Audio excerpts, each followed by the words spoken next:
কিন্তু এই হিন্দু এই কোরআনের ফজিলত জানলো, কোরআন চিনলো, কোরআন বুঝলো, এরপরে হিন্দু গাইলো যদি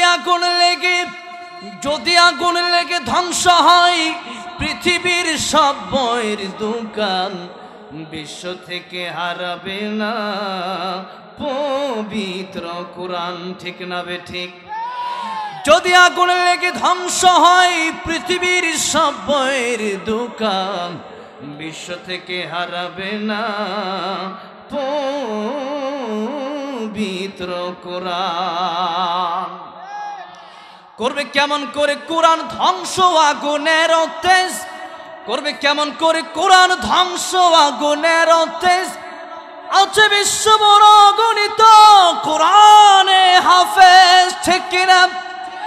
তারা বার ছাপিয়ে আসমানি গ্রন্থ, তারা বার ছাপিয়ে আসমানি গ্রন্থ, বাঁচাবে কোরআনের সম্মান, বিশ্ব থেকে হারাবে না পবিত্র কোরআন। কোন সুবহানাল্লাহ। আমার ভাইরা, নামাজি হতে হবে, শুধু মসজিদ বাড়লে হবে না। তো বলতেছিলাম আজকে ওয়াজ মাহফিল বাড়তেছে, এটা তো আমাদের দরকার ছিল। ওয়াজ মাহফিল যত বাড়বে তত মানুষ কোরআনের কথা শুনতে পারবে, তত মানুষ ইসলামের কথা শুনতে পারবে, তত মানুষ আল্লাহর রাসূলের জীবনী, সাহাবায়ে কেরামদের জীবনী, ভালোবাসার যে আল্লাহর ওলি ছিল তাদের জীবনী মানুষ শুনতে পারবে। ঠিক না বেঠিক? ওয়াজ মাহফিল যারা বন্ধ করতে চায় বুঝতে হবে এরা কোরআনের শত্রু, আল্লাহর রাসূলের শত্রু। চিল্লা এখন ঠিক না বেঠিক?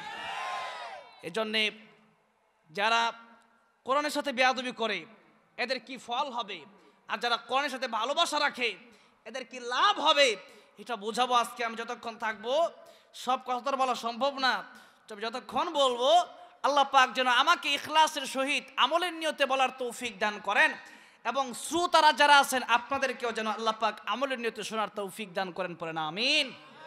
আমি আপনাদের সামনে পবিত্র কোরআনুল কারীমের সূরাতুল আহজাবের ৭২ নম্বর আয়াতে কারিমা থেকে তেলাওয়াত করেছি। আল্লাহ রাব্বুল আলামিন যত গ্রন্থ নাজিল করেছেন পৃথিবীতে, সর্বশ্রেষ্ঠ গ্রন্থের নাম কি? জোরে বলেন। আল কোরআন। আল কোরআনের মধ্যে কোনো প্রকার ভুল, কোনো প্রকার সন্দেহ আছে? আছে? নাই।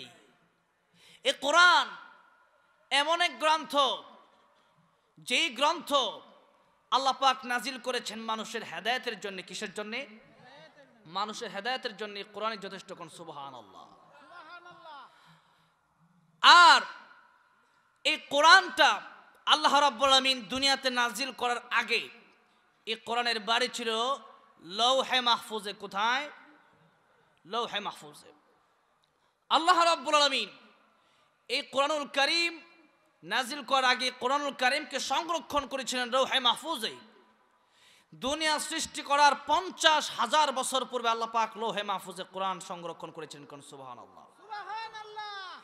এই কোরআন আল্লাহ পাক এমন ভাবে লৌহে মাহফুজে হেফাজত করেছেন, কোনো রেকর্ড ছিল না, লেখা ছিল না, রেকর্ড নাই, আওয়াজ নাই, লেখা নাই, কিচ্ছু নাই। আল্লাহ পাক সংরক্ষণ করেছেন। সাধারণ মানুষের বিবেকে বোধ দিতে ধরে না যে আল্লাহ রাব্বুল আলামিন কিভাবে এই কিতাব কোরআন লেখা নাই, রেকর্ড নাই, তাহলে কেমনে আল্লাহ হেফাজত করলেন। একটা ছোট্ট উদাহরণ দিলেই বুঝবেন। এই এলাকার মধ্যে সহ, বাংলাদেশ সহ পৃথিবীর যে যে প্রান্তে হেফজখানা আছে, ছাত্ররা হাফেজ হয়, তারা ১ বছর, ২ বছর, ৩ বছর, ১ বছর ৬ মাস, এমনকি ১-২ মাসেও বাংলাদেশে কোরআনের হাফেজ হয়েছে। কোন সুবহানাল্লাহ। যারা হাফেজ হইল, কোন ডাক্তার যদি তাদের সিনা কাটে, তাদের পুরা শরীর যদি কাইটা টুকরা টুকরা করে, এদের সিনায় যে এই কোরআন তারা ধারণ করলো, হাফেজ হইল, বিসমিল্লাহির রহমানির রহিমের বা থেকে নিয়া মিনাল জিন্নাতি ওয়ান নাস পর্যন্ত তারা যে মুখস্থ করলো, তারা যে তাদের সিনার মধ্যে কোরআনকে ধারণ করলো, যত বড় ডাক্তার আর বিজ্ঞানী হোক না কেন, এই কোরআনের একটা আয়াত কি তারা সিনা চাক করে দেখাইতে পারবে? কিন্তু ভিতরে আছে না নাই? ভিতরে আছে না নাই? ঠিক তেমনি ভাবে আল্লাহ রাব্বুল আলামিন লৌহে মাহফুজে এই কোরআন আল্লাহ রাব্বুল আলামিন হেফাজত করেছিলেন। কোনো রেকর্ডের প্রয়োজন ছিল না, কোনো লেখার প্রয়োজন ছিল না। লেখা ছাড়া, রেকর্ড ছাড়া আল্লাহ রাব্বুল আলামিন কোরআন লৌহে মাহফুজে হেফাজত করেছেন। কোন সুবহানাল্লাহ। এই কোরআন আল্লাহ পাক দুনিয়াতে নাজিল করলেন এবং আল্লাহ পাক বলে দিলেন, ইন্না নাহনু নাযালনা যিকরা ওয়া ইন্না লাহু লাহাফিযুন।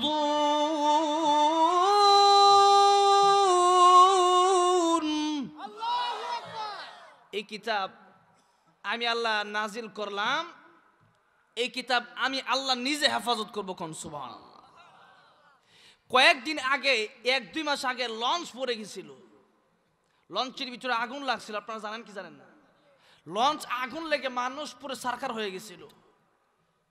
কত মানুষ আগুনে পড়ে মরলো, কত মানুষ পানিতে ডুবে মরলো, কিন্তু লঞ্চের ভিতরে ছিল আল্লাহর কোরআন। আল্লাহর কোরআন পড়ে নাই। কোন সুবহানাল্লাহ। একটা হিন্দু একটা ইসলামী সঙ্গীত লিখছে, বলবো সঙ্গীতটা? দেখেন, আমরা মুসলমান হয়ে আজকে কোরআনের সম্মান দিতে জানি না।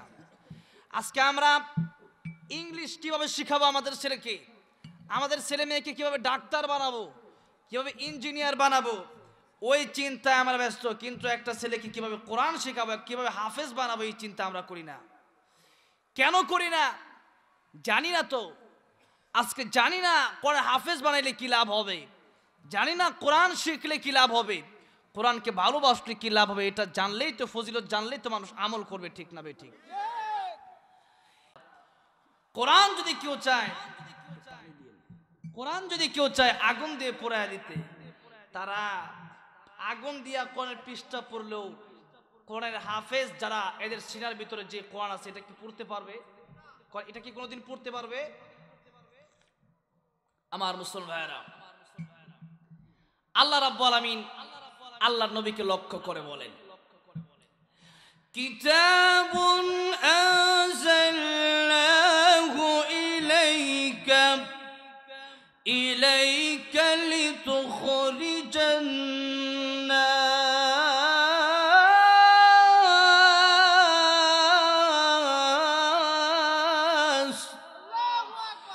মিনাল যুলুমাতি ইলান নূর।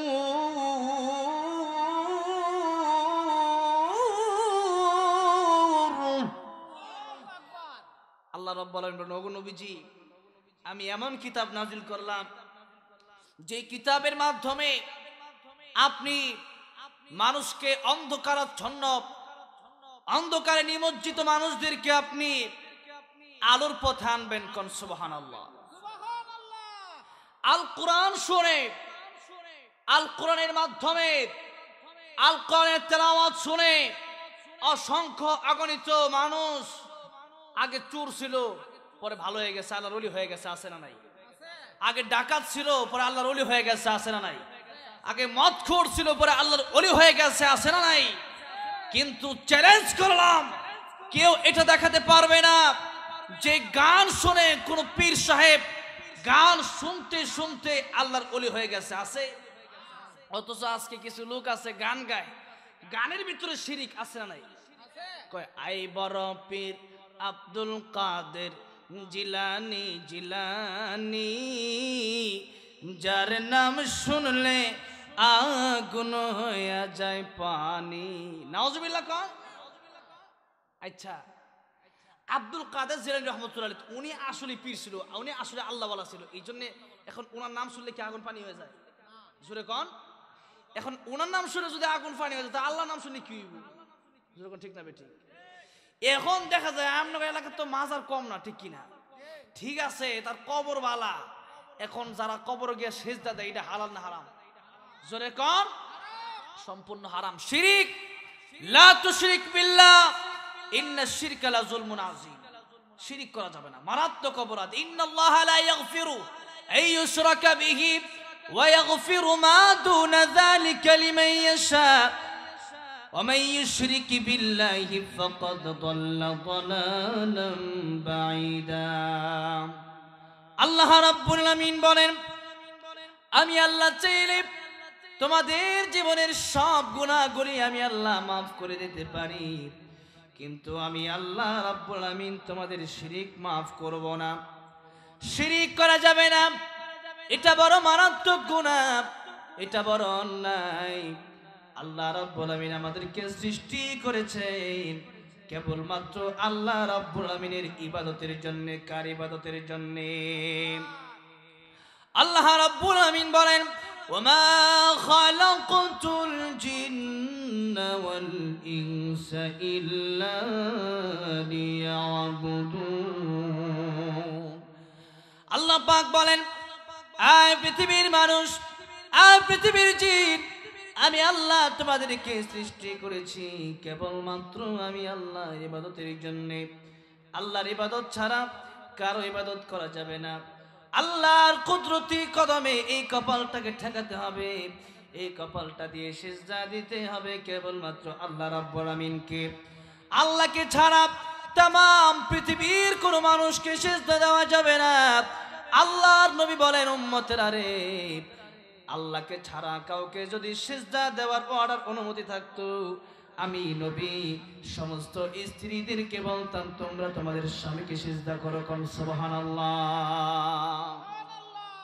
আমার মুসলমান বন্ধুগণ গভীর মনোযোগ মুরব্বি বাবাজিরা এইজন্য শিরক করা যাবে না শিরক বড় অপরাধ শিরক মারাত্মক অন্যায় যাদের বউ আছে এদের বউ যদি বলে আমি আপনার রাইখা অন্য একটা ছেলের সাথে করব আপনি রাজি হবেন না কেন রাজি হবেন না তুই আমার বউ আমার সাইরা অন্য কাউরে ভালোবাসবি এটাতে আমি রাজি না তুই আমার বউ তোরে আমি বিয়ে করছি আমার সাইরা অন্য একটা ছেলের সাথে করবি এটা আমার ভালো লাগবে না আল্লাহ রাব্বুল আমিন ডাক দিয়া কয় ও পৃথিবীর মানুষ মিন আইয়ি শাইইন খালাকাহু মিন নুতফাতিন খালাকাহু ফাকদ্দারা আমি আল্লাহ তোরে সৃষ্টি করলাম না পাক পানি দিয়া ওয়ালাকাদ কাররামনা বানি আদম আমি আল্লাহ নাপাক পানি দিয়ে সৃষ্টি করে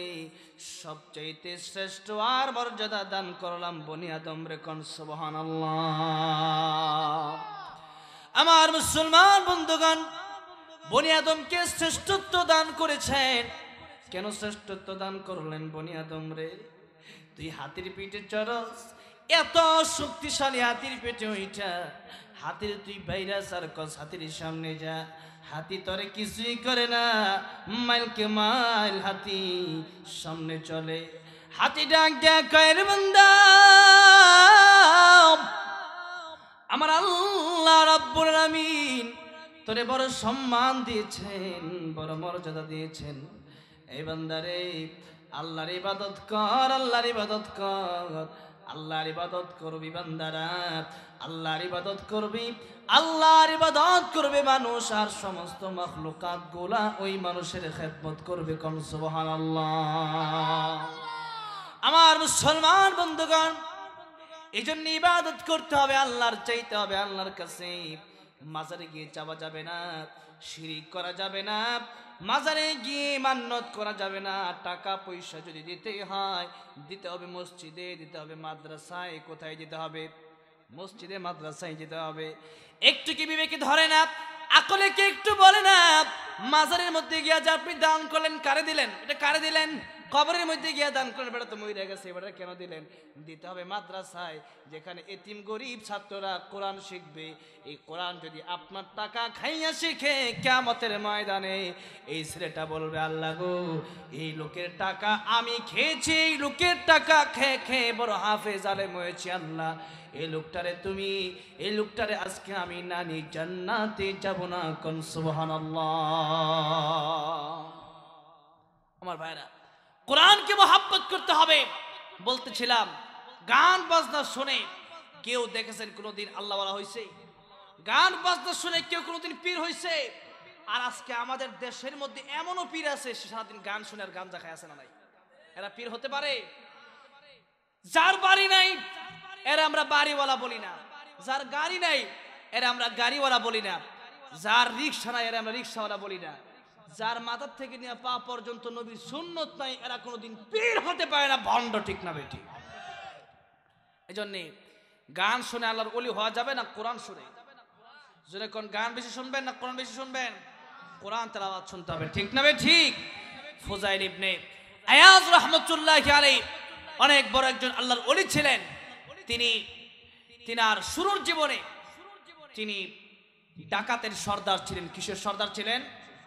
ডাকাতের সর্দার ছিলেন। উনি ডাকাতি করার জন্য চলে গেলেন একটা জায়গার মধ্যে। ডাকাতি করার জন্য যখন চলে গেছেন সবাইকে ভাগ বন্টন করে দিয়া যে এক একজন এক এক জায়গায় যাবা, আর আর এক একজনকে ভাগ করে যখন পাঠায় দিছে তখন ফুজাইল ইবনে আয়াজ রাহমাতুল্লাহ আলাইহি তিনি তখন ডাকাতের সর্দার। তো তিনি আর ডাকাতি করতে যান না, তিনি শুধু পরিচালনা করেন। তিনি কি করেন? পরিচালনা করেন, আর বাকি সবাই ডাকাতি করে। এখন যখন সবাইরে ভাগ বন্টন করে পাঠিয়ে দিল, তুমি যাইবা অমুক এলাকায়, তুমি যাইবা অমুক এলাকায়, এমনি এমনি ডাকাতি কইরা সকালবেলা মালগুলো আমার সামনে এনে হাজির করবা। সবাই পাঠিয়ে দিয়া ফুজাইল ইবনে আয়াজ রাহমাতুল্লাহ আলাইহি উনি এখন কি করবেন? উনি চিন্তা করলেন এই গভীর রাত, লম্বা সময়টা কাটানো লাগবে, কিভাবে কাটাই? তিনি আল্লাহু আকবার, তিনি সুন্দর করে নামাজের মুসল্লা বিছায়া লম্বা কাপড় পরিধান কইরা, মুখের মধ্যে দাড়ি, মাথার মধ্যে পাগড়ি পইরা আল্লাহ ওয়ালার সুরত দইরা তাহাজ্জুদ নামাজে দাঁড়ায় গেলেন। কোন সুবহানাল্লাহ! ডাকাত তাহাজ্জুদ নামাজে দাঁড়ায় গেছে। চিন্তা করে দেখেন, তার মানে লোকটা ডাকাত হইলো, এমনি মানুষ হিসেবে এরকম খারাপ, এই কাজটা তার খারাপ, বাকি কাজগুলা ভালো। অনেক ডাকাত আছে, আমরা যখন রাস্তা দেওয়া যায় চিপা চাপা রাস্তা তো অভাব নাই, গ্রামগঞ্জে বেশিরভাগ মাহফিলগুলো হয়। এখন যাওয়ার সময় এরা ধরে, হুজুর কি আছে বাইর করেন। খালি কিছু লোক ঘুষ খায়, এমন ডাকাইতেও ধরে। হুজুর জানি তো, এরা আগের থেকেই রেডি, কারণ জানে হুজুর গেলে হুজুরে 10-12 হাজার টাকা দিয়ে দিব, এটা হুজুর লয় আনির সময় এটা হুজুর রাখা দিব, ঠিক কিনা? ডাকাইতে যখন এটা ধরছে, কয়েকদিন আগে এই দেশের মধ্যে শ্রেষ্ঠ কয়েকজন কারীদের মধ্যে একজন কারি সাইদুল ইসলাম আসাদ দামোদর কাসমালিয়া, অত্যন্ত সুন্দর তেলাওয়াত, ঠিক কিনা? তো অনেকেই হুজুরের তেলাওয়াত শোনেন। তো আমিও কয়েকদিন হুজুর একসাথে মাহফিল করলাম। তো আমার বললো, ভাই কি একটা অবস্থা, যাইতেছি ডাকাতে লক্ষ লক্ষ টাকা রাইখা দিছে, মাদ্রাসার টাকা, মাহফিলের টাকা, অনেক টাকা পয়সা ছিল, শুধু রাইখা দিছে তাই না, এমনকি গাড়ির মধ্যে ভাঙ্গা, গাড়ির মধ্যে ছুরি মাইরা গাড়ি পর্যন্ত ভাঙছে। ড্রাইভারে আমার দেখাইলো, হুজুর দেখেন আমার কূপ মাইরা কি করছে। ড্রাইভারে কুপও দিছে, কিন্তু হুজুরে কিছু করে নাই। তো সবাই আবার একরকম না, কিছু ডাকাত আছে আমাদেরকে দেখলে কি কয় জানেন? শুধু ডাকাত না, আমাদেরকে এখন তো পুলিশ যারা যদি চিনে, আমাদের এই যে মিডিয়া, এটা ভিডিও করে ছাড়ে না, তো পুলিশে কিন্তু আবার ইউটিউব চালায়। যখন চালায় তখন আমাদেরকে দেখলে পুলিশে, এই যে আমাদের ড্রাইভার আইছে, দেখলে কয় হুজুর ও ওয়াজ করতে যাবেন, ঠিক আছে জানগা। তো ডাকাইতে কিন্তু এমন কিছু ডাকাত আছে, যখন ডাকাইতে চিন্না ফেলায়, তো ডাকাত তো আর হিন্দু না, ডাকাত তো মুসলমানই, কিন্তু এগুলো ডাকাত যারা করে কিন্তু মুসলমানের ঘরের সন্তানই। যখন হুজুর দেখছে, হুজুর আমনে, ঠিক আছে জানগা, কি কিছু বললেন না, ঠিক কিনা? তো এরকম অনেক ডাকাত আছে, বোঝা গেল ডাকাতি করলে কি হবে, এমনি ভালো করে সন্তান, ঠিক না বেটি? তো ফুজাইল ইবনে আয়াজ রাহমাতুল্লাহ আলাইহি চিন্তা করলো, এত গভীর এত লম্বা রাত কি করবো? তাহাজ্জুদের নামাজে দাঁড়ায় গেছে। সুবহানাল্লাহ জোরে কোন। যখন তাহাজ্জুদের নামাজের ভিতরে দাঁড়ায় গেছে, এমন সময় আরেক মুসাফির আসতেছে। যখন মুসাফির আসতেছে, মুসাফির চিন্তা করলো, মুসাফির আবার জানে যে এই এলাকার মধ্যে বড় একজন ডাকাত আছে, ডাকাতের নাম হলো ফুজাইল ইবনে আয়াজ। নাম কি? ফুজাইল ইবনে আয়াজ। এই ডাকাতের পাল্লায় পড়লে কিছু ছাড়বে না। এখন এই চিন্তা করে উনি যাইতেছে, রাস্তার পথ বন্ধ করে দিয়া উনি ঢুকে পড়ছে জঙ্গলের ভিতরে। ডুইকা এবার কয়, জঙ্গলের ভিতরে রাতটা কাটাইয়া সকালে রাস্তা দিয়ে বের হবো, তাই ফুজাইল ইবনে আয়াজ মনে হয় আমার পাবে না। তো যেই জঙ্গলে ফুজাইল ইবনে আয়াজ রাহমাতুল্লাহ আলাইহি ঢুকছে, ওই জঙ্গলের ভিতরে এই আল্লাহর ওলি মুসাফির ব্যক্তিরা ঢুকছে। যখন ঢুকছে, এখন গিয়া দেখে, বাবা মাথার মধ্যে পাগড়ি, লম্বা জুব্বা, তাহাজ্জুদের নামাজে দাঁড়ানো আল্লাহওয়ালা। সুবহানাল্লাহ কোন। কি আল্লাহর ওলি নাকি ডাকাতের সর্দার? এখন রাত কিভাবে কাটাইবো? নিজ নামাজে কাটাই। তো এখন উনি যখন দেখলেন, তো এখন উনি মনে মনে চিন্তা করতেছেন, আল্লাহ এই এলাকার মধ্যে এত বড় ডাকাতের সর্দার ফুজাইল ইবনে আয়াজ রাহমাতুল্লাহ আলাইহি আছে, এই এলাকার মধ্যে দেখি এত বড় একজন বুজুর্গ আছে জঙ্গলের ভিতরে, নামাজের মধ্যে দাঁড়ায় গেছে, এত রাত গভীর রজনীতে নামাজ পড়তেছে। আল্লাহ খুব ভালো জায়গায় আসছি। তো নামাজ যখন উনি শেষ করছে, আসসালামু আলাইকুম ওয়া রাহমাতুল্লাহ, আসসালামু আলাইকুম ওয়া রাহমাতুল্লাহ। নামাজ শেষ করছে, এবার মুসাফির ব্যক্তি ডাক দেখে, হুজুর আমি কি আপনার সঙ্গে আজকের রাতটা কাটাইতে পারি? হুজুর ডাকাতের সর্দার ডাক দেখ, কথা কইস না, চুপ করে বসে থাক। একটু পরে আবার ডাক দেখে, হুজুর আমার সঙ্গে কিছু টাকা পয়সা ছিল, স্বর্ণ মুদ্রা ছিল, এগুলা আমি যদি আমার কাছে রাখি, কোনো ডাকাতি যদি আমার ধরে তো আমার কাছ থেকে নিয়ে যাবেন, কিন্তু আপনি আল্লাহ মানুষ, আপনার ডাকাতি ধরবে না, আপনার কাছে রাখি। কয়ে নামাজের মুসল্লা নিচে রাইখা দি, কোন সুবহানাল্লাহ, রাইখা দিছে। সকাল হয়ে গেছে। এখন এই লোকটা সকাল হয়ে যাওয়ার পরে চলে যাবে, এমনি তাকায় দেখে ওই যে ডাকাতের লোকটা বন্টন করে দিছিল, এরা ডাকাতের সব মারাই না ফুজাইল ইবনে আয়াজ রাহমাতুল্লাহ আলাইহি কাছে দিতেছে। যখন দিতাছে, আল্লাহ কি কাম করলাম, নিজের হাতে আজকা মুরগিটা ছেলের হাতে বাগিয়ে দিলাম। এখন উনি চলে যাবেন, এখন চিন্তা করতেছে ঠিক আছে চলে যাব, কিন্তু এই যে জিনিসগুলো ওনার কাছে দিছি এটা না থাক, আমি নিজে কমপক্ষে বাঁচি, আমার যদি কোন সময় কুক টুক মাইরা হয়। এখন উনি হুজুর আমি কি যাইতে পারি? ঠিক আছে যাও। এখন উনি আসতেছে, আস্তে আস্তে কয়েক কদম দিছে, 5 কদম 10 কদম 15 কদম যখন দিছে, এমনি চিন্তা করতেছে এতগুলা মাল সম্পদ ওনার বিছানার নিচে আমি রেখে আসছি, এই মাল সম্পদ, মালের লোভ কার নাই, ঠিক না বে ঠিক? মালের লোভ বাঙালির আছে না নাই?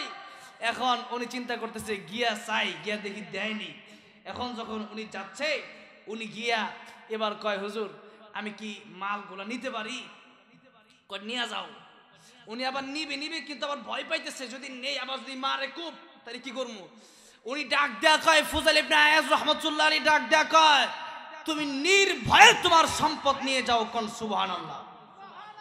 মাল নিয়ে যাওয়ার পরে ডাকাতের লোকেরা ডাক দেয়া কয়, হুজুর ফুজাইল ইবনে আয়াজ আপনি এই যে লোকটা আমরা ডাকাতি কইরা আনি আর আপনার কাছে ধরা দিছে, নিজের হাতে মুরগি বাগিয়ে দিল শেলের কাছে, এরপরেও আপনি কিছু করলেন না, কারণটা কি? আমি এই জন্য করি নাই, আমি আল্লাহ ওয়ালার বেশ ধরছিলাম, আমি জম্বা জুব্বা পড়ছিলাম, আমি মাথায় পাগড়ি পড়ছিলাম, এই জন্য লোকটা ভাবছে আমি একজন সুন্নতের ফেরিওয়ালা, লোকটা ভাবছে আমি একজন আল্লাহ ওয়ালা।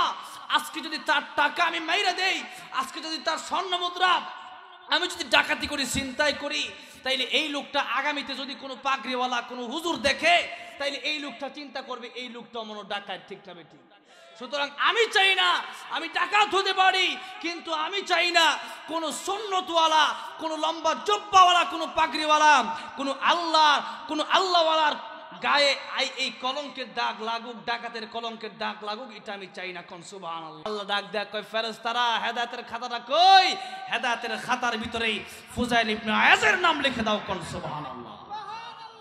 আমার ভাইরা, এক একজনকে মুরব্বী বাবাজিরা, এক একজনকে আল্লাহ রাব্বুল আলামিন এক একটা উসিলা দিয়ে এটা আল্লাহ হেদায়েত দেয়, ঠিক না ঠিক?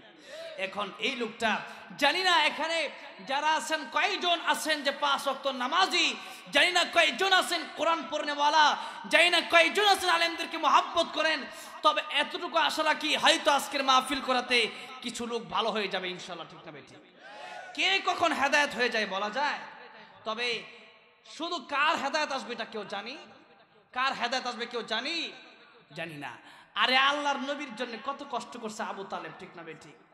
আল্লাহর নবী আবু তালেবকে দাওয়াত দেওয়ার পরে আবু তালেবকে একেবারে শেষ যখন মরে যাবে, আবু তালেব কয় চাচা আপনি আমার জন্য অনেক কষ্ট করছেন, 3 বছর জেল পর্যন্ত খাটলেন, এখন আপনি একটু কালিমাটা পড়ে মুসলমান হয়ে যান, পড়েন লা ইলাহা ইল্লাল্লাহ। আবু তালেব কয় আমি পারবো না, কারণ আমার ধর্মের মধ্যে আমি চুনকারি লাগায় যাইতে পারবো না।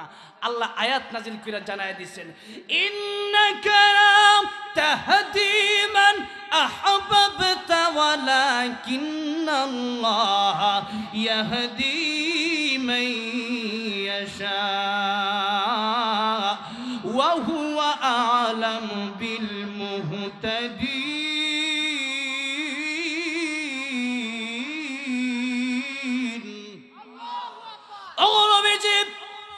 আপনি দাওয়াত দেন, তবে আমি আল্লাহ রাব্বুল আলামিন হেদায়েত কাকে দেব এটা আমি আল্লাহ ভালো জানি। কোন নবী পারে না হেদায়েত দিতে, কোন হুজুর পারে না হেদায়েত দিতে, কোন পীর পারে না হেদায়েত দিতে। হেদায়েত দেওয়ার মালিক একজন, তিনি কে? হেদায়েতের মালিক কোন পীর সাহেব না, কোন হুজুর না, হেদায়েতের মালিক কে? ফুজাইল ইবনে আয়াজ রাহমাতুল্লাহ আলাইহি ডাকাতির মাল সামানা নিয়া এবার তিনি যাচ্ছেন। তিনিও যাইতেছেন, যে রাস্তা দিয়ে যাইতেছেন ওই রাস্তা আবার একজন কারি সাহেবের ঘর। কারি সাহেব আয়াত তেলাওয়াত করতেছিল, আলাম ইয়ানি লিল্লাযীনা আমানু আন তাখশা কুলুবুহুম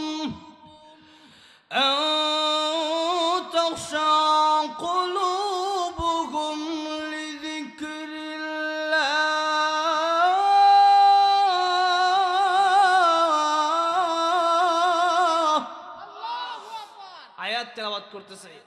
যারা ইমানদার, এখন এদের কি এখনো সময় হয় না আল্লাহকে ভয় করার? এদের কি এখনো সময় হয় নাই ভালো হওয়ার? যখন আয়াত তেলাওয়াত করতেছে, ফুজাইল ইবনে আয়াজ ডাকাতি কইরা বাড়িতে যাইতেছে রহমতুল্লাহ আলাইহি।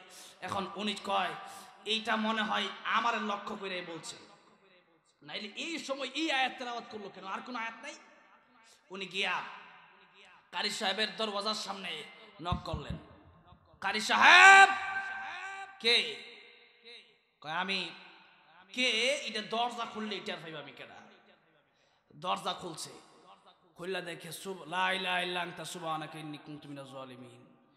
এই ডাকাতের সর্দার ফুজাইল ইবনে আয়াজ দ্বিতীয় আজরাই।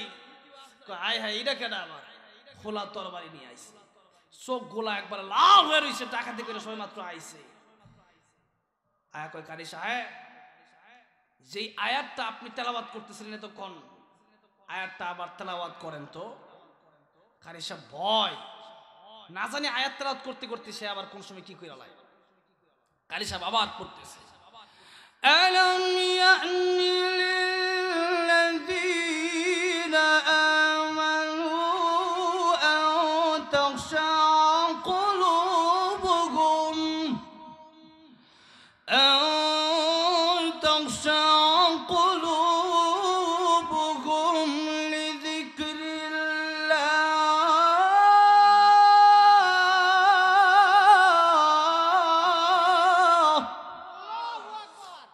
তেলাওয়াত করতেছে।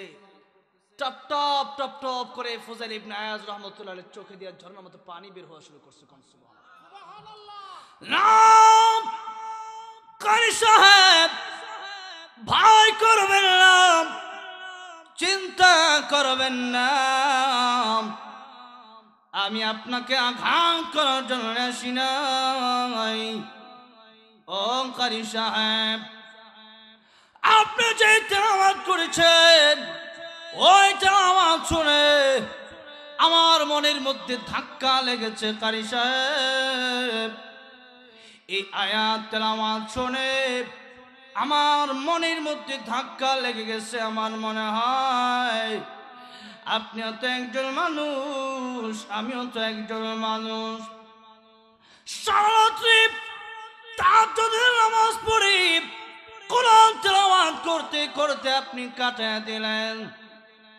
আর আল্লাহ রাব্বুল আলামিন আমারও তো মানুষ বানাইছিল আল্লাহর ইবাদতের জন্য, কিন্তু আমি সারা ডাকাতি করে করে আমি এই মুহূর্তে যখন আসি, এসে দেখি আপনি কোরআন তেলাওয়াত করেন। কারি সাহেব, ওয়াদা করলাম আর জীবনে ডাকাতি করব না, ভালো হয়ে যাব। এই মুহূর্তে আপনি আমার তওবা পড়ায় দেন, ওয়াদা করলাম ভালো হয়ে যাব। এই যে ফুজাইল ইবনে আয়াজ রাহমাতুল্লাহি আলাইহি এমন কান্না কাঁদলো, এমন তওবা করলো, সে একজন বিশ্ববিখ্যাত আল্লাহর ওলি হয়ে গেছে। আমার ভাইরা, এই কোরআন এমন একটা ম্যাগনেট যেটা মানুষকে অন্ধকার থেকে আলোর পথে নিয়ে আসে। এই জন্যই তো আল্লাহ রাব্বুল আলামিন বলেন, وَنُنَزِّلُ مِنَ الْقُرْآنِ مَا هُوَ شِفَاءٌ وَرَحْمَةٌ لِلْمُؤْمِنِينَ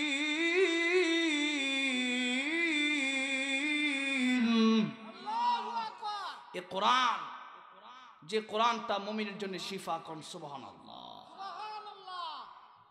আমার মুসলমান ভাইরা, আল্লাহ রাব্বুল আলামিন আমি যে আয়াতটা তেলাওয়াত করলাম, আল্লাহ রাব্বুল আলামিন বলেন ইন্না আরাদনাল আমানাতা আলাস সামাওয়াতি ওয়াল আরদি ওয়াল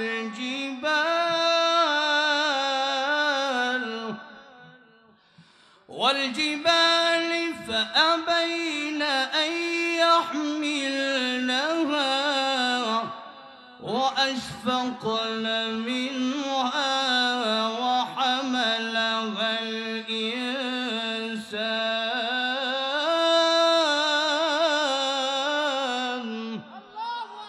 আল্লাহ রাব্বুল আলামিন। আমি চাইলাম এই কোরআনটা আসমানের কাছে দিতে, আমানত দিতে, জমিনের কাছে আমানত দিতে, পাহাড়ের কাছে আমানত দিতে, কিন্তু তারা কেউ রাজি হইল না। সবাই কোরআনকে নিতে অস্বীকার করলেও এই মানুষ খুলিকাল ইনসানু যায়ীফা, খুলিকাল ইনসানু যায়ীফা, এই মানুষ দুর্বল মানুষ এই কোরআনকে নেওয়ার জন্য তার আগ্রহ প্রকাশ করলো। কোন সুবহানাল্লাহ। তাহলে এই কোরআনটা আল্লাহ রাব্বুল আলামিন সমস্ত মানুষের কাছে আমানত দিবেন নাকি শুধু হুজুরদের কাছে আমানত দিবেন? জোরে কোন? সবার কাছে আমানত দিছে, ঠিক না বেটি? এজন্য আল্লাহ রাব্বুল আলামিন কিয়ামতের ময়দানে লৌহে মাহফুজকে ডাক দিয়া বলবেন, লৌহে মাহফুজ রে, আমি আল্লাহ রাব্বুল আলামিন লৌহে মাহফুজের ভিতরে কোরআনটা রেখেছিলাম, কোরআনকে আমানত দিয়েছিলাম। আর লৌহে মাহফুজ আমার কোরআন দাও, আমি আল্লাহর কাছে ফেরায়া।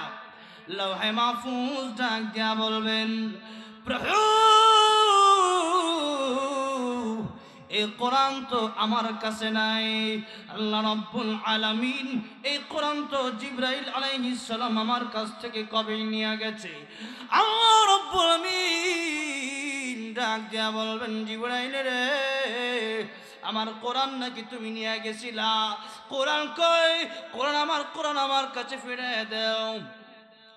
জিবরাইল আলাইহিস সালাম আল্লাহ রাব্বুল আলামিনের কাছে ডাক দিয়া বলবেন, প্রভু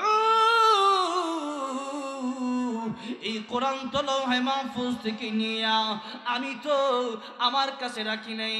আল্লাহ রাব্বুল আলামিন এই কোরআনটা আমি 23 বছরে আমি আল্লাহ রাসূল বিশ্ব নবীর সিনার মধ্যে কোরআন দিয়ে এসেছিলাম। কোন সুবহানাল্লাহ।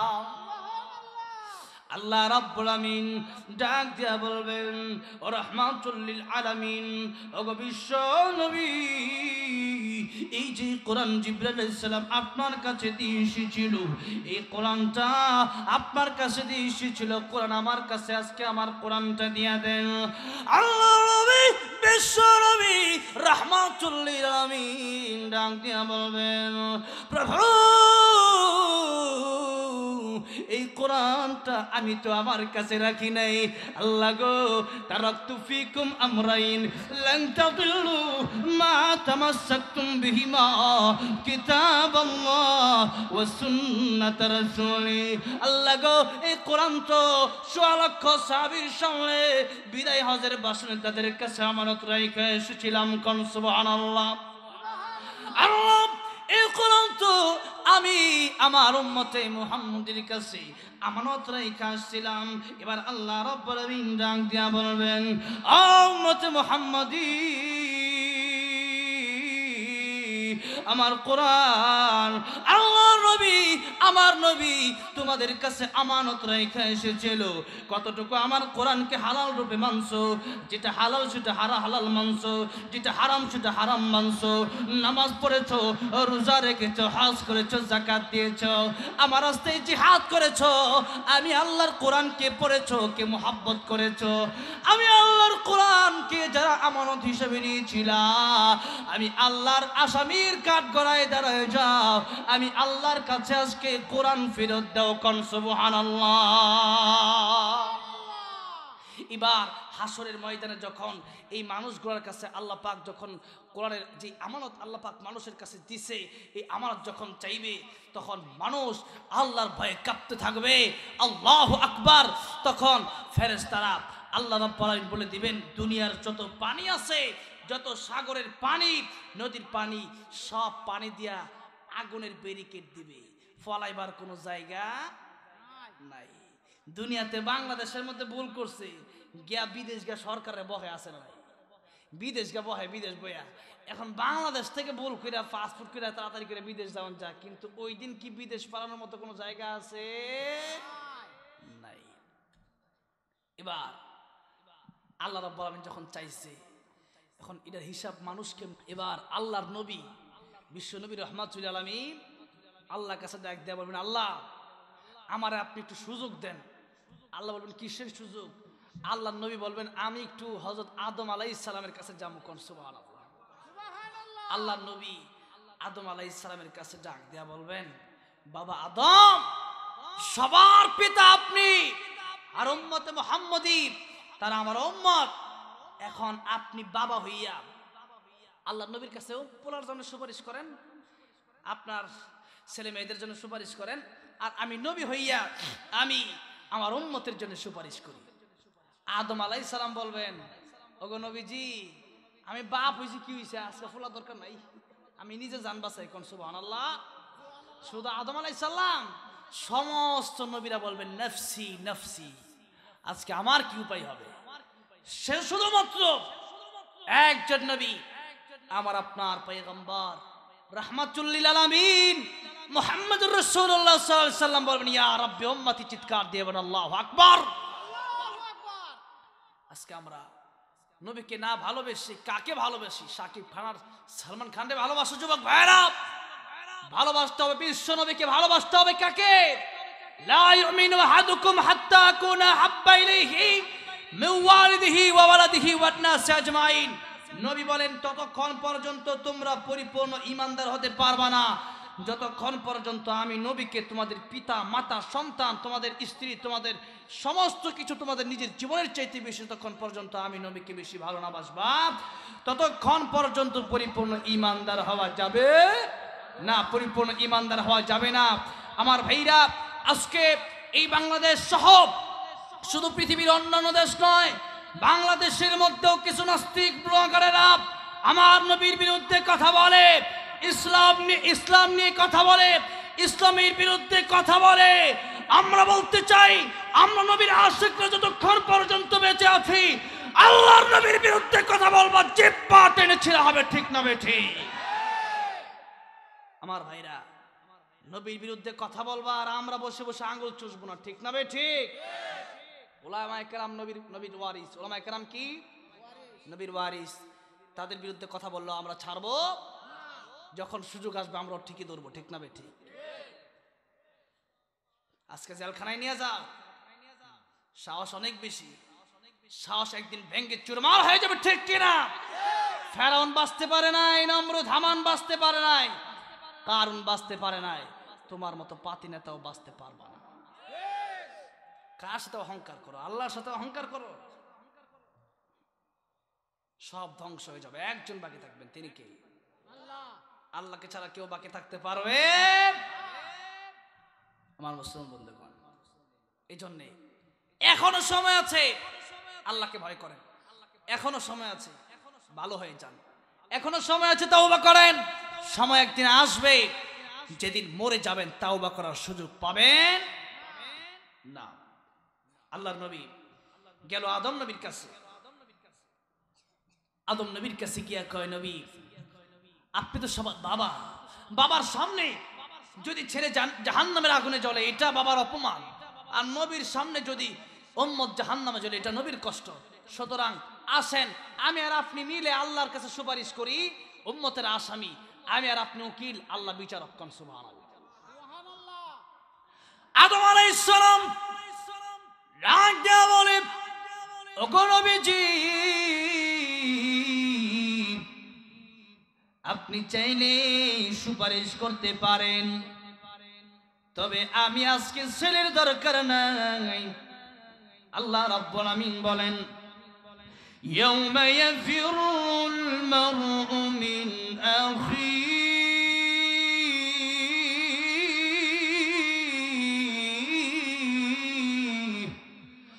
ওয়া উম্মিহি ওয়া আবিহি ওয়া সাহিবাতিহি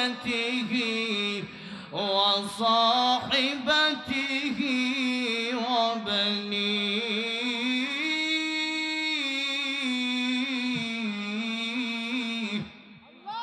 কিয়ামতের ময়দানে সন্তান কাজে আসবে না, মা বাপ বন্ধু বান্ধব কাজে আসবে না। আপনি না আমার মা, কির মা, আমার তো বিয়ে হয় নাই, তুমি আমার কে, আমার সন্তান। বাবার কাছে যাইব, আব্বা একটা নিকে দাও, কে রে, আমি, তুই আমার সন্তান, আমি তোর বাপ লাগি, কে কে তোর বাপ, আমি তোর বাপ লাগি না, যা যা তোরা। এখন হ্যাঁ অমুক ফার না বন্ধু বান্ধব আছে, অমুক আমার একটা আত্মীয় আছে, আল্লাহ কয় না فلا أنساب بينهم يومئذ ولا يتساءلون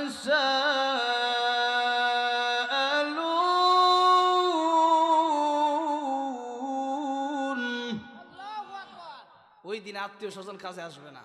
যেন মা বাপ আল্লাহ রাসূলের পরে সবচেয়ে বেশি প্রিয় মা বাপ, এই মা বাবা কাজে আসবো না, সে না আবার অন্য আত্মীয় স্বজন বন্ধু বান্ধব কাজে আসবে।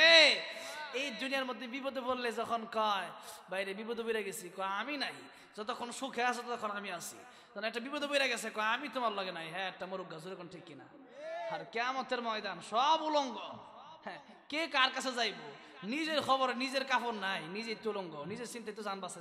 নবীরা ইয়া নাফসি সেখানে ফিরসা ফিরসাকে আমার মুড়ি তো দরকার নাই। আর যদি বন্ড ফিরাছি, নিজে মুরগি খাইছে, গরু খাইছে, খালি পেট খালি মুড়া বানাইছে, কইব আল্লাহ গো, আমি তো আসলাম বন্ড ফির, আল্লাহ হ্যাঁ বুঝ জামানছে না, আমি ফির আসলাম না কি আসলাম, হ্যাঁ বুঝ জামান তারলো না, আমি কি বালা ফির আসলাম না বন্ড ফির আসলাম, জোরে কোন ঠিক না বেটি। আল্লাহ কইব খবর আছে আজকে খারো। এখন আদম আলাইহিস সালাম আল্লাহ নবীর কাছে কয়, নবী ফুলার দরকার নাই, নবী আপনি যদি পারেন আপনার উম্মতের জন্য সুপারিশ করেন, আমি পারবো না। আল্লাহ নবী বিশ্ব নবী রাহমাতুল লিল আলামিন সিজদায় পড়ে যাবে, কান্না আরম্ভ করে দিবেন। আল্লাহ রাব্বুল আমিনের কাছে ডাক দিয়া বলবেন, রব্বুল আমিন আমি নবী হইয়া আজকে আমার উম্মত জাহান্নামে যাবে, আমি নবী হইয়া এটা বরদাস্ত করতে পারবো না। আল্লাহ রাব্বুল আমিন আমার উম্মতের তুমি জান্নাতে দাও। আমার নবী এমন প্রশংসা করবেন, জীবনে আল্লাহর এত প্রশংসা আমার নবী করে নাই। আমার আল্লাহ রাব্বুল আমিন আমার নবীর কথা শুনে আমার আল্লাহর গুসা ভেঙ্গে আমার আল্লাহ রাগ ঠান্ডা হয়ে যাবে। কোন সুবহানাল্লাহ। আল্লাহ রাব্বুল আমিন ডাক দিয়া বলেন, ওগো নবীজি এখন আর চিন্তার কোনো কারণ নাই, কে ভালো আর কে খারাপ এটার জন্য আমি আমার কোরআনকে বলে দিলাম। এই কোরআন তুমি বলো, আমার কোরআনের হাতে বিচার আমি আল্লাহ ছেড়ে দিলাম। কোরআন যেই ব্যক্তিকে বলবে আল্লাহ তারে জান্নাতে দাও, আমি আল্লাহ রাব্বুল আমিন তার গুনাহগুলি মাফ করে আজকে তারে কোরআনের কথা মানতে গিয়া জান্নাতের মেহমান বানায়া দিমু। এখন আল্লাহ যখন কইছে কোরআন তুমি এবার বলো তো তোমার কে তোমার আমানত ঠিকভাবে রক্ষা করছে আর কে রক্ষা করে নাই ঠিক মতনে। এখন কোরআন ডাক দেয়া বলবো, আল্লাহ এদেরকে জান্নাতে দাও। আল্লাহ কইব এদের নামে তো 500, এক একজন নামে নিম্নে 500 1000 করে মামলা, এখন কেমনে দিব জান্নাত, ঠিক কিনা? এখন কোরআন কইব আল্লাহ জান্নাত দিবা কিনা এটা কও। আল্লাহ কইব কেমনে দি, এত মামলা তুই। আল্লাহর কোরআন তখন আল্লাহর সাথে জেরা করতে আরম্ভ করে দিবে। কোন সুবহানাল্লাহ। আল্লাহ তাহলে তুমি আজকে যদি তাদেরকে জান্নাতে না দাও, তাহলে তুমি আজকে আমি যে তোমার কালাম এটা তুমি অস্বীকার করো। আল্লাহ অস্বীকার করবে? আল্লাহ অস্বীকার করবে না। কোরআন আপনি যদি মুহাব্বত করেন এই কোরআনকে, তাহলে এই কোরআন কিয়ামতের ময়দানে আপনার জন্য সুপারিশ করবে। আর যদি গান বাজনায় লিপ্ত, কেমনে ডাক্তার হন যায়, কেমনে ইঞ্জিনিয়ার হন যায়, কেমনে পড়ার দুনিয়াবি লাইন শিক্ষা দেওয়া যায়, এমনি করেন, তাহলে কি কোন সুপারিশ করবে? আপনি কোরআন পড়তেই পারেন, আপনার নামাজই হবে না, ঠিক না বে ঠিক? কোরআন বেশি বেশি পড়তে হবে, কোরআন আপনার মহাব্বত করতে হবে। কবরের মধ্যে যারা শুয়ে পড়বে, এই কবরের মধ্যে শুয়ে পড়ার পরে এই কোরআনটা পাখি হয়ে ঢুকবে, সূরা মুলুক যা তেলাওয়াত করবে রাতে ঘুমানোর আগে, কোরআন এই কবরের ভিতর ঢুইকা তখন বলবে, এই বান্দা তুমি ঘুমাও, তোমার কোনো চিন্তা নাই, তুমি কোরআন তেলাওয়াত করছিলা, আজকে তুমি কবরের ভিতর নিশ্চিন্তায় ঘুমাও, আমি কোরআন তোমার পাহারাদারি করবো। কোন সুবহানাল্লাহ।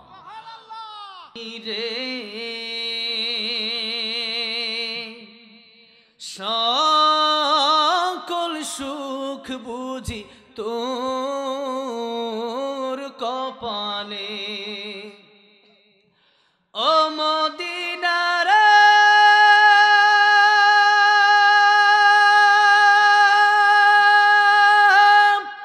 তোর বুকে আমার নবী, যার লাগি পাগল সবই, যার তরে হইল সৃষ্টি ত্রিভুবন,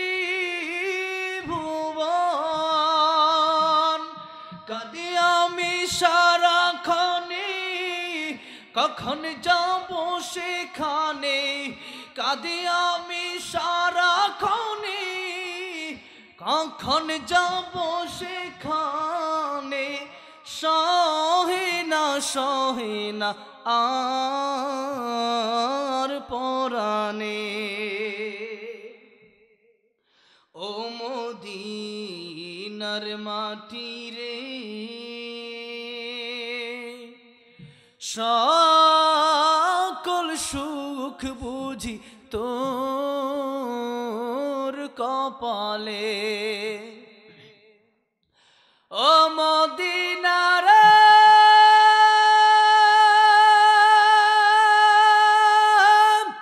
পাখি যদি হইতাম আমি, উড়ে উড়ে যেতাম আমি, থাকতো না মনে কোনো যাত না,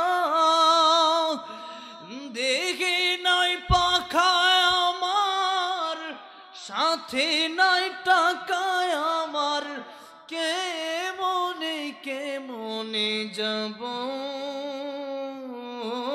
সেখানে, ও মদিনার মাটি রে, সকল সুখ বুঝি তোর কপালে। আল্লাহ সবাই রে মদিনায় যাওয়ার তৌফিক দান করেন, পড়েন আমিন। ওয়া আখিরু দাওয়ানা আলহামদুলিল্লাহি রাব্বিল আলামিন। আসসালামু আলাইকুম ওয়া রাহমাতুল্লাহি ওয়া বারাকাতুহু।